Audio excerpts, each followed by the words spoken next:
মহরম মাসকে কেন্দ্র করে যারা ঢোল বাজাচ্ছ, মহরম মাসকে কেন্দ্র করে যারা ইমাম হুসাইনের নামে বুকে বিলেট মারছো, তারা শোনো, তোমার যখন বাবা মারা যাবে আর সেই দিন যদি তোমাকে ঢোল দেওয়া হয় যে লে বেটা বাজা, তোর বাপ মারা গেছে, আজকে তুই ঢোল বাজা, এই বাজাতে পারবেন? বাজাতে পারবেন বলেন?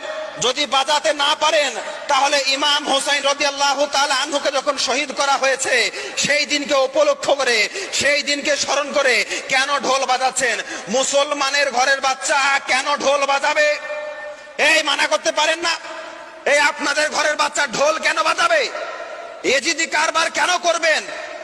ইমাম হুসাইনের স্মরণ মহব্বত অন্তরের মধ্যে আছে, নামাজ পড়েন, রোজা রাখেন, দান খয়রাত করেন, না তো কি করছেন? ঢোল বাজাচ্ছেন, বুকে বেলেট মারছেন। কিসের জন্য মারছেন? আরে আমি আপনাদেরকে বলেছিলাম